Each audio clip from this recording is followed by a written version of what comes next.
So many are out of work, close to losing their homes, struggling to pay their bills, worried about their children getting to school safely.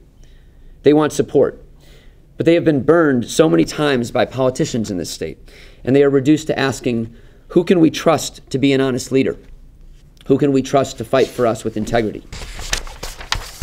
Paul Vallas understands that leadership is about stepping up, taking on those powerful interests, and remaining independent despite the pressure to back down.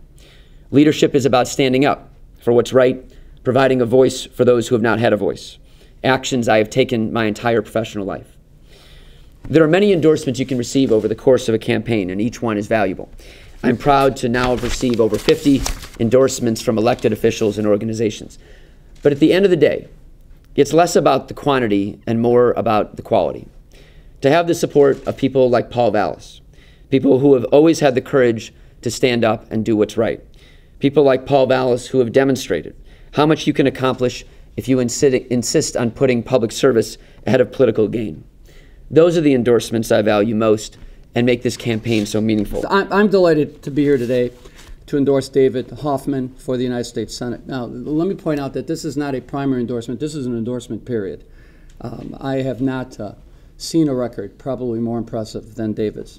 You know, his record of accomplishments as Assistant U.S. Attorney and Deputy Chief of Narcotics and the gang section under U.S. Attorney Patrick Fitzgerald is well documented.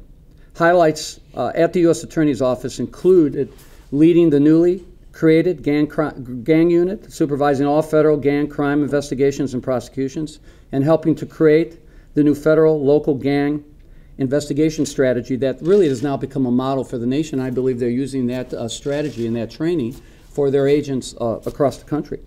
His tenure for 4 years as the city IG was a continuation of that level of excellence. Leading a 60-person office, he exposed bribery, fraud, theft, schemes, contractor fraud, illegal employment practices, ethics violations, and waste.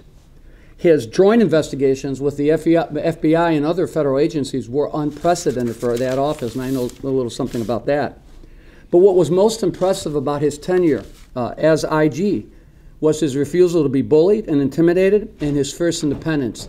And that's what stood out to me. Not just his record of accomplishments in every task that has been provided him, but his fierce independence, his desire to do the right thing.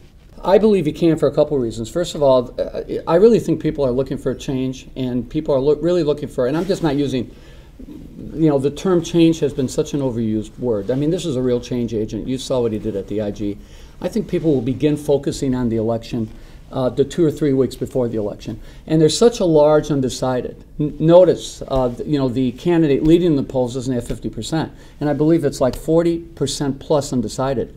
And I think a lot of the support out there for the candidates is very, very soft. So I just think that as it gets closer to the election, you know, right now we're getting through the holidays, but as we get into the stretch drive, I'm optimistic that the public is going to look at the credentials and is going to vote for that candidate who clearly has the credentials. People are going to be looking for someone who's accomplished, and people are going to be looking for someone who has demonstrated time and again his fierce independence. And I think once they discover that, the last 2 or 3 weeks, I think people are going to open their eyes and they're going to see that there is. It's not a case of selecting the lesser of the mediocrities. It's about selecting somebody who really has the capacity to be an outstanding senator.